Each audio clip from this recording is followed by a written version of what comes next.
कहते हैं समय सीधा चलता है, लेकिन क्या होगा अगर आप समय के एक ऐसे भंवर में फंस जाएं जहां आपकी एक पल की देरी बाहर की पूरी दुनिया को राख बना दे। एक ऐसी रहस्यमयी गुफा जहां अतीत और भविष्य के बीच की दीवार टूट चुकी है। यहाँ आप अपनी आंखों के सामने सदियों को बीतते हुए देखेंगे, जैसे कोई सपना देख रहे हो, पर यह सपना नहीं, एक मौत का जाल है। जब तक आप इस गुफा की गहराई को समझेंगे, तब तक शायद धरती पर इंसानियत का नामो निशान भी ना बचा हो।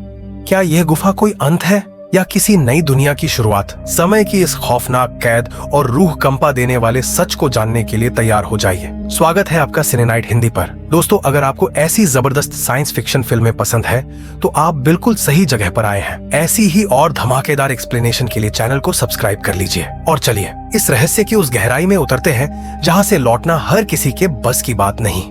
एक सुनसान पहाड़ी इलाका, चारों तरफ खामोशी, और उसी खामोशी के बीच हॉपर अपने पालतू कुत्ते के साथ किसी अनदेखी सच्चाई की तलाश में भटक रहा था। हॉपर पेशे से एक आर्कियोलॉजिस्ट था, लेकिन आज उसकी आंखों में रिसर्च नहीं, बल्कि किसी पुराने दर्द की तलाश थी। तभी दूर एक पहाड़ पर बनी अजीब सी गुफा ने उसका ध्यान खींच लिया, जैसे वो जगह उसे नाम लेकर बुला रही हो। हॉपर धीरे धीरे आगे बढ़ा और टॉर्च की हल्की रोशनी में जैसे ही अंदर झांका, उसकी रीढ़ में सिहरन दौड़ गई।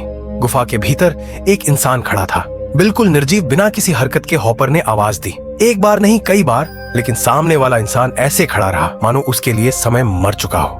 डर के साथ साथ जिज्ञासा भी बढ़ती चली गई, लेकिन हॉपर उस पल वापस लौट आया।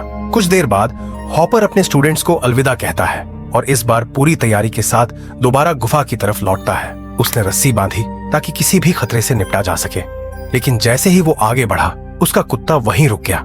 उसकी आंखों में डर था, जैसे वो आने वाले अंजाम को देख पा रहा हो। हॉपर ने उस अजीब इंसान की ओर आखिरी नजर डाली और अकेले ही गुफा के अंदर चला गया। कुछ कदम चलते ही उसे महसूस हुआ कि हवा असामान्य रूप से कांप रही है, जैसे दो अलग अलग दुनियाओं के बीच कोई अदृश्य दीवार खड़ी हो। बिना रुके हॉपर उस दीवार को पार कर जाता है, और यही उसकी सबसे बड़ी भूल होती है, क्योंकि जिस पल उसने वो सीमा लांघी, उसी पल बाहर की दुनिया में 3 पूरे दिन बीत चुके थे। हॉपर के अचानक गायब होने से उसका स्टूडेंट टेलर घबरा जाता है। उसे अंदाजा हो जाता है कि कुछ बहुत गलत हो चुका है। टेलर अपने 4 दोस्तों को लेकर पहाड़ियों में खोज पर निकल पड़ता है। उन्हें हॉपर की कार नहीं मिलती, लेकिन एक जर्जर बस में उसकी बचपन की फैमिली फोटो मिल जाती है, जिससे साफ हो जाता है कि हॉपर अपने खोए हुए परिवार की तलाश में यहाँ आया था। तभी उन्हें एक पुरानी रस्सी दिखती है जो एक गहरी खाई की ओर जाती है। चारों दोस्त नीचे उतरने का फैसला करते हैं, लेकिन डर के मारे फरबी बाहर ही रुक जाता है। उसे नहीं पता था कि यही फैसला उसकी जिंदगी का आखिरी फैसला बनने वाला है। इधर गुफा के भीतर हॉपर उस स्थिर खड़े इंसान के पास पहुंचता है, और जैसे ही वो पूरी तरह उस अदृश्य सीमा के पार जाता है, अचानक वो इंसान हिलने लगता है, मानो वक्त फिर से चल पड़ा हो। उसी पल गुफा की दीवारें कांप उठती हैं, बाहर की रोशनी अजीब तरह से थरथराने लगती है, और एक भयानक दहाड़ के साथ इंसानी चीख गूंज उठती है। डर से हॉपर का बदन सुन्न पड़ जाता है। किसी तरह जान बचाकर वो बाहर भागता है, लेकिन बाहर की दुनिया उसे झकझोर देती है।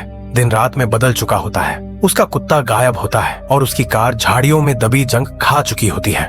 उसका आईडी कार्ड समय के असर से पीला पड़ चुका होता है। तब हॉपर समझ जाता है कि यहाँ वक्त इंसानों के हिसाब से नहीं चलता। मदद की तलाश में आगे बढ़ते हुए उसे एक पुरानी खड़ी कार दिखती है, और उसी कार के अंदर टेलर का बैकपैक उसकी सांसें थम जाती हैं। अब डर यकीन में बदल चुका होता है। हॉपर समझ जाता है कि उसके स्टूडेंट्स भी इस गुफा के शिकार बन चुके हैं। उधर गुफा के अंदर टेलर और उसके दोस्त चीखों की आवाज सुनते हैं। रस्सियां टूटती हैं, एक एक कर उम्मीदें खत्म होती जाती है। तभी रेडियो पर फरबी की चीख सुनाई देती है, लेकिन वो आवाज किसी मासूम बच्चे की नहीं, बल्कि किसी और ही डरावनी चीज की होती है। जब वो उसे ढूंढते हैं तो टूटी रस्सी के नीचे फरबी का निश्चल शरीर पड़ा मिलता है। उस पल सबको एहसास हो जाता है कि ये गुफा सिर्फ पत्थर और अंधेरे की नहीं, बल्कि वक्त, मौत और इंसानी डर की कब्र है। और जो एक बार इसमें घुस गया, उसके लिए बाहर की दुनिया सिर्फ एक याद बनकर रह जाती है। टेलर के हाथ कांप रहे थे। जब उसने रस्सी के कटे हुए सिरों को बारीकी से देखा तो उसकी रूह कांप गई, क्योंकि यह साफ था कि किसी ने इसे जानबूझकर काटा था, जैसे कोई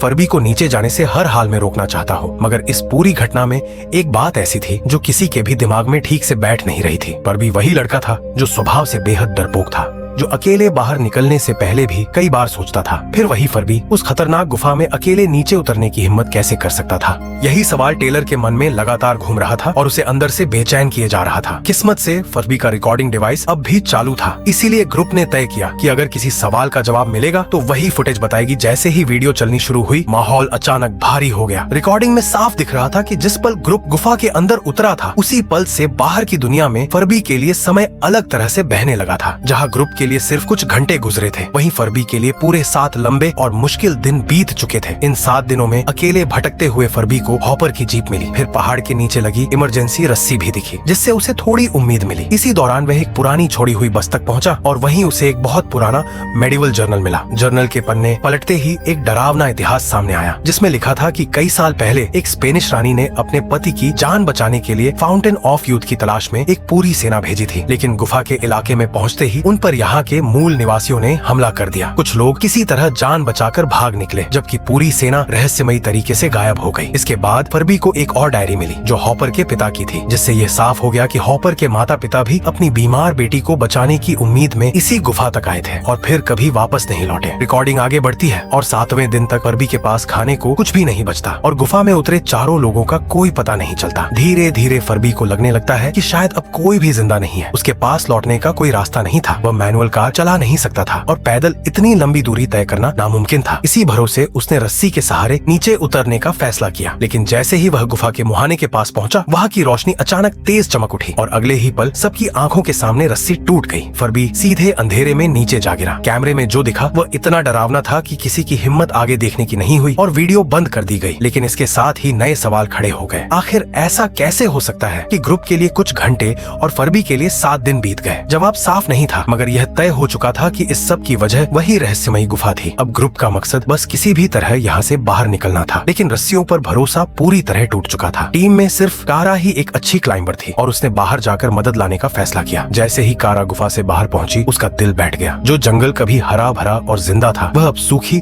और बंजर जमीन में बदल चुका था। हवा में धूल भरी थी और सांस लेना मुश्किल हो रहा था। सैटेलाइट फोन में कोई सिग्नल नहीं था। तभी उसने दूर एक विशाल रेत का तूफान देखा जो तेजी से उसकी तरफ बढ़ रहा था। वह और ऊपर चढ़ी सिग्नल ढूंढने के लिए, लेकिन ऊपर पहुंचते ही उसने आसमान में एक अजीब त्रिकोणीय ढांचा तैरता देखा और चांद इतना पास लग रहा था कि उसके गड्ढे साफ दिखाई दे रहे थे। डर के मारे कारा तुरंत गुफा के अंदर लौट आई। उसने सबको बताया कि उसने बाहर क्या देखा, लेकिन किसी ने उस पर भरोसा नहीं किया, क्योंकि बाकी लोगों के लिए कारा बस 1 सेकंड के लिए ही बाहर गई थी। मजबूरी में कारा ने अपनी रिकॉर्डिंग दिखाई और टेलर ने भी अपना डिवाइस आगे बढ़ाया, जिससे यह साबित हो गया कि कारा सच में सिर्फ 1 सेकंड बाहर रही थी। तभी सबको समझ आया कि गुफा के अंदर समय बहुत धीरे चलता है और बाहर बहुत तेज एंट्रेंस की चमकती रोशनी इस बात का संकेत थी कि बाहर सूरज बार बार उग और डूब रहा है। यही वजह थी रस्सियों के टूटने और फर्बी के 7 दिन बीतने की। टेलर ने फर्बी के गिरने वाली रिकॉर्डिंग एक बार फिर ध्यान से देखी। इस बार डर और भी गहरा गया, क्योंकि फर्बी गिरा जरूर था, लेकिन मरा नहीं था। कुछ देर बाद वह होश में आया और कांपते हाथों से रेडियो पर संपर्क करने की कोशिश करने लगा। तभी कैमरे के फ्रेम में एक बड़ी आकृति के पैर दिखाई दिए और बिना एक पल सोचे उस अनजान साये ने एक भारी पत्थर उठाकर फर्बी की जिंदगी खत्म कर दी। उसी पल सब समझ गए कि गुफा के अंदर वे अकेले नहीं हैं और वहाँ मौजूद चीजें इंसानों के लिए किसी भी हाल में सुरक्षित नहीं है। लेकिन असली झटका तब लगा जब फुटेज को सिर्फ देखने के बजाय समझने की कोशिश की। उसे तुरंत एहसास हुआ कि फर्बी के गिरते वक्त सूरज की रोशनी सामान्य नहीं थी। वह एक ही दिशा में ठहरी नहीं थी, बल्कि हर पल अपनी जगह बदल रही थी। शुरू में यह बात मामूली लगी, लेकिन जैसे ही वीडियो को 10 गुना स्लो मोशन में चलाया गया, सबकी सांसें थम गईं। स्क्रीन पर झपकता हुआ सूरज असल में क्षितिज पर था और उसकी हर एक झिलमिलाहट पूरे 1 साल के गुजरने का संकेत दे रही थी। यानी गुफा के भीतर जहाँ सिर्फ 1 घंटा बीता था, वहीं बाहर की दुनिया में हजारों साल खत्म हो चुके थे। यह सच्चाई समझते ही कारा की सारी उम्मीदें चूर हो गईं। बाहर जाकर मदद लाने का सपना उसी पल टूट गया और उसके मन में सिर्फ एक डरावना सवाल बचा कि क्या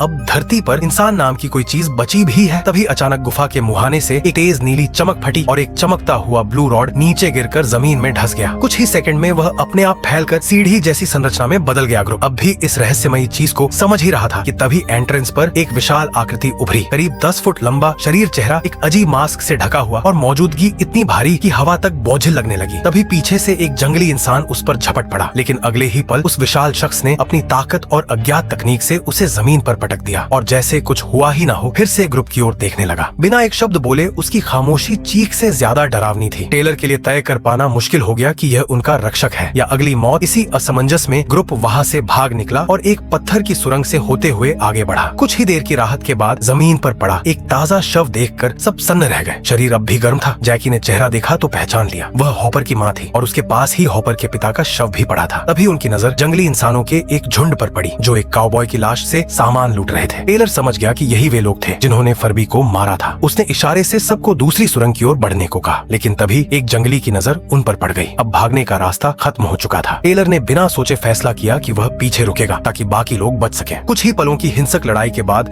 जंगली इंसानों ने टेलर को बेहोश कर दिया और मरा समझकर छोड़ दिया। कारा और बाकी दो लोग किसी तरह छुपकर बच निकले। जब जंगली लोग चले गए तो कारा वापस लौटी और टेलर को गंभीर हालत में पड़ा पाया। तभी वही विशाल आदमी दोबारा वहाँ लौटा। कारा डर गई, लेकिन वह उन्हें अनदेखा करता हुआ पास के तालाब से पानी भरने लगा। कारा के आंसू देखकर वह रुका और टेलर को उठाकर पानी में डुबो दिया। कारा घबरा गई, लेकिन उस प्राणी ने इशारे से शांत रहने को कहा। तभी मशालें लिए जंगली लोग लौट आए। विशाल आदमी ने एक को जोरदार मुक्का मारा। उसी पल टेलर को होश आने लगा। इसी झड़प में एक जंगली ने गलती से उसका मास्क फाड़ दिया और वह सांस लेने के लिए तड़पने लगा, क्योंकि वह धरती की हवा में सांस नहीं ले सकता था। उसने आखिरी ताकत से जंगली इंसानों को बेअसर कर दिया, लेकिन खुद भी गिर पड़ा। अब टेलर समझ चुका था कि यह प्राणी उनका दुश्मन नहीं बल्कि उनकी आखिरी उम्मीद था। आखिरी पलों में उसने एक डिवाइस से सच्चाई दिखाई कि उनके गायब होने के 1000 साल बाद धरती तबाह हो चुकी थी और इंसानियत को बचाने के लिए बचे हुए लोग त्रिकोणीय अंतरिक्ष यान से मंगल ग्रह पर बस गए थे। यह सच जानकर ग्रुप को एहसास हो गया कि चाहे वे गुफा से बाहर निकल भी जाएं, उनका पुराना संसार अब हमेशा के लिए खो चुका है। टेलर के हाथ उस पल एक नन्ही सी लेकिन जिंदगी से जुड़ी उम्मीद लग गई। जब उसे हॉपर का छोड़ा हुआ बैकपैक दिखाई दिया, उस बैग को देखते ही उसे याद आ गया कि वे इस खौफनाक गुफा में आखिर आए क्यों थे। हॉपर को ढूंढना अब सिर्फ जरूरत नहीं बल्कि उनकी आखिरी उम्मीद बन चुका था। टेलर ने बिना देर किए खुद को तैयार किया। पास पड़ी काउबॉय की लाश से एक जंग लगा, पुराना रिवॉल्वर उठाया और दिल को सख्त करके गुफा के और भीतर उतर गया। कुछ दूर चलने के बाद रास्ता अचानक दो हिस्सों में बंट गया। वहीं उसकी नजर जमीन पर पड़ी। हल्की हल्की चमकती ग्लो स्टिक्स पर गई जो किसी ने सोच समझकर दिशा दिखाने के लिए रखी थी। टेलर समझ गया कि ये निशान हॉपर के ही होंगे ताकि वह रास्ता भूल न जाए। उन्हीं स्टिक्स का पीछा करते हुए वह आगे बढ़ा और एक मोड़ पर पहुंचते ही उसने एक आदिवासी को देखा जो चमड़े का पानी का पाउच लिए तेजी से कहीं जा रहा था। टेलर ने जब आसपास नजर डाली तो उसके रोंगटे खड़े हो गए। चारों तरफ जंगली इंसानों की लाशें बिखरी पड़ी थीं। हर शरीर पर गोलियों के साफ निशान थे। यह साफ था कि यहाँ भयानक लड़ाई हुई थी और अगर यह सब हॉपर ने किया है तो इसका मतलब वह अब भी जिंदा है। इस एहसास ने टेलर के कदम और तेज कर दिए। कुछ ही दूरी पर वह एक अंधेरे कोने में पहुंचा जहाँ उसने हॉपर को जमीन पर बेजान सा पड़ा देखा। टेलर ने उसे पुकारा, लेकिन हॉपर किसी चीज को घूरते हुए बिल्कुल स्थिर था, जैसे दुनिया से कट चुका हो। टेलर ने उसकी नजर का पीछा किया और जैसे ही ऊपर देखा उसकी सांस अटक गई। सामने एक नीला चमकता हुआ बैरियर रास्ते को पूरी तरह रोक रहा था और उसके पीछे एक और गुफा साफ दिखाई दे रही थी। बैरियर के उस पार एक जंगली इंसान एक छोटी सी लड़की के पीछे दौड़ रहा था। टेलर कुछ समझ पाता उससे पहले हॉपर ने भारी आवाज में कहा, वो मेरी बहन है। हॉपर ने बताया कि इस जगह पर वक्त इंसानों की समझ से कहीं अलग चलता है। अंदर से सब कुछ चलता हुआ लगता है, लेकिन बाहर की दुनिया के लिए यह जगह जमी हुई तस्वीर जैसी है, जैसे समय यहीं थम गया हो। हॉपर ने कहा कि यह तो बस शुरुआत है, असली रहस्य उस बैरियर के भीतर छुपा है। टेलर ने अंदर झांक कर देखा तो उसकी आंखें फैल गई। गुफा के भीतर एक अजीब और डरावना दृश्य चल रहा था। मिडिवल दौर के सैनिक जंगली इंसानों के झुंड से लड़ रहे थे। इस गॉर्ड्स के अंदर समय इतनी धीमी गति से बह रहा था कि उसे समझना नामुमकिन था। टेलर बिना सोचे हॉपर की बहन को बचाने के लिए बैरियर की तरफ बढ़ा, लेकिन हॉपर ने तुरंत उसे रोक लिया और चेतावनी दी कि अगर वह एक पल के लिए भी उस गुफा के अंदर गया तो जब तक वह वापस आएगा बाकी सब लोग मर चुके होंगे। उनके पास सिर्फ एक ही रास्ता था, जितनी जल्दी हो सके यहाँ से निकलना। टेलर ने भारी मन से हॉपर की बात मानी और उसे उठाने की कोशिश की, लेकिन हॉपर के सीने में गड़ा हुआ भाला उसे हिलने भी नहीं दे रहा था। उसी वक्त जादुई पानी के असर से मरे हुए जंगली इंसान एक एक करके फिर से उठने लगे। अब हालात साफ थे, अगर अब भी कुछ नहीं किया गया तो कोई भी जिंदा नहीं बचेगा। हॉपर ने हालात समझते हुए टेलर से रिवॉल्वर मांगी और कहा कि वह अपनी बची खुची ताकत का इस्तेमाल करेगा ताकि बाकी सबको भागने का वक्त मिल सके। हॉपर ने पूरी ताकत से चिल्लाकर कहा, भाग जाओ, अभी वक्त है। उसकी आवाज सुनते ही टेलर और ग्रुप बिना पीछे देखे सुरंगों की तरफ दौड़ पड़े, पुराने एग्जिट की ओर। लेकिन जैसे ही वे एंट्रेंस पर पहुंचे सब सन्न रह गए। पहले जो सफेद चमकती रोशनी थी वह अब एक स्थिर हरे ग्लो में बदल चुकी थी। समय बेहद कम था। हालात को समझते हुए कारा ने कांपते हाथों से